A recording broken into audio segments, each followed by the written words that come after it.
آج کل نوجوانوں میں نماز کی کمی فقدان ہے. ہمارے بڑوں کے اندر بھی یہی کام ہے. بزرگ ہیں 40 سال 50 سال 60 سال نماز کا فقدان. اور اگر پڑھتے بھی ہیں تو پھر عین ٹائم پہ جائیں گے کہ یا تو خطبہ ہو رہا ہو جمعے کا یا جو ہے خطبہ ختم ہو رہا ہو تو اس ٹائم مسجد میں پہنچنے کی کوشش کرتے ہیں. جب اذان ہو جائے جمعے کی پہلی اذان تو سارے کام چھوڑ دیا کرو. یا ایھا الذین آمنوا اذا نودی للصلاۃ من یوم الجمعۃ فاسعوا الی ذکر اللہ وذروا البیع.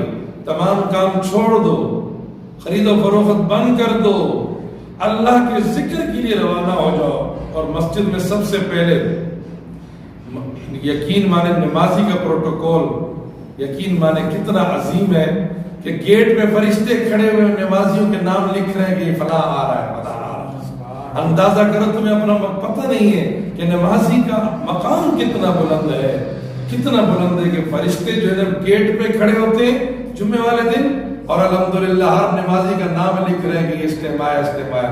کوشش کریں خطبے سے پہلے جب خطبے کے لیے آتے ہیں تو فرشتے بھی رجسٹر بند کر دیتے ہیں, وہ بھی خاموشی سے خطبہ سنتے رہتے ہیں. آپ ایسے ہی چلے جاتے ہیں. کوشش کریں کہ پہلے آنے کی کوشش کریں, اس لیے کہ جتنا پہلے آئیں گے تو ایک اونٹ کے برابر ثواب ملے گا. حدیث میں آتا ہے کہ جو شخص پہلی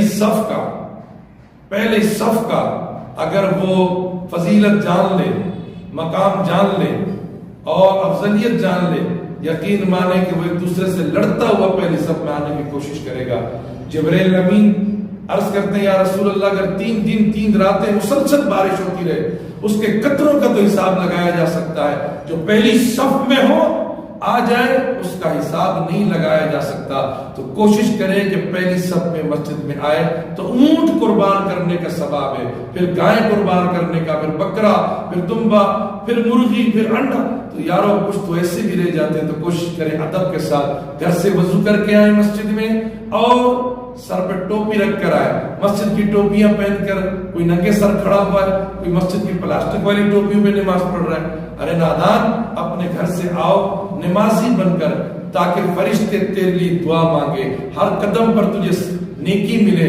اور تو وضو کرے گا, جب تک تیرا وضو رہے گا فرشتے تیرے لیے دعائے مغفرت مانگتے رہیں گے, دعائیں مغفرت مانگتے رہیں گے, تیری حفاظت کرتے رہیں گے. تو اللہ تعالیٰ سے دعا فرمائیں کہ اللہ تعالیٰ ہمیں 5 وقت نماز پڑھنے کی توفیق عطا فرمائے.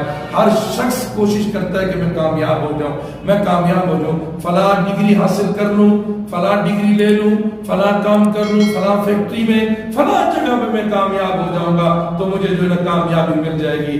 لیکن یارو وزیروں کے پاس, مشیروں کے پاس, گورنروں کے پاس جا جا کر منتیں کرتے ہیں کہ مجھے کامیابی مل جائے, لیکن تمہیں ایک آواز تمہاری کانوں میں صبح شام آتی ہے, حی علی الصلاۃ, حی علی الفلاح, حی علی الصلاۃ, حی علی الفلاح. آؤ نماز کی طرف, آؤ کامیابی کی طرف. میرا اللہ تمہیں کامیابی کی طرف بلاتا ہے, پھر بھی ہم نہیں جاتے. لیکن میرا رب کتنا کریم ہے, کتنا رحیم ہے. وہ رزق بند نہیں کرتا, لیکن یاد رکھنا کہ اللہ تعالیٰ جب ناراض ہوتا ہے تو رزق بند نہیں کر دیتا ہے, بلکہ وہ سجدے کی توفیق چھین لیتا ہے اس سے. تو اندازہ کر لیں کہ اللہ کی ناراضگی کس بات میں ہے, کہ سجدہ کتنا عظیم ہے کہ تو رب العالمین کی بارگاہ میں سجدہ کرتا ہے. اور مومن کی نماز تو ایسی ہو کہ بارگاہ خداوندی میں اس کا سر ہو اور دل مصطفیٰ کی طرف, مصطفیٰ علیہ السلام کی محبت دل میں ہو. اس انداز سے نماز پڑھی جائے. یقیناً آپ دیکھیں کہ نماز اللہ تبارک و تعالیٰ کے حبیب نے فرمایا کہ نماز مومن کی معراج ہے, نماز دین کا ستون ہے. جس نے دین کو قائم کیا, نماز کو قائم کیا, اس نے دین کو قائم کیا. جس نے نماز کو چھوڑ دیا اس نے دین کو گرا دیا. میرے آقا علیہ السلام نے فرمایا نماز میری آنکھوں کی ٹھنڈک ہے, نماز میری آنکھوں کی ٹھنڈک ہے. تو بتائیے میرے محبوب علیہ السلام یہی معراج کی رات, ساری نعمتیں اللہ نے زمین پر دی ہے, لیکن جب نماز کی باری آئی رب العالمین نے لامقام پہ بلا کر اپنے پاس بٹھا کر واسع کرسی السماوات والارض, جو اس کرسی میں بٹھایا جو زمین اور آسمان سے بڑی کرسی ہے, اس کرسی پر بٹھا کر میرے محبوب کو نماز کا تحفہ عطا فرمایا. قربان جو میرے محبوب لائے 50 نمازیں تھی، آتے رہے جاتے رہے معاف کرواتے رہے. یہ بھی موسیٰ علیہ السلام کا کرم ہے، وسیلہ ہے. اللہ اکبر کے آتے رہے جاتے رہے، 5 رہ گئی. رب کی بارگاہ میں عرض کی مولا نمازیں 50 تھی، رہ 5 کی ثواب. رب نے فرمایا تیری امت پڑھے گی 5، ثواب 50 کا آتا ہے، ثواب 50 کا.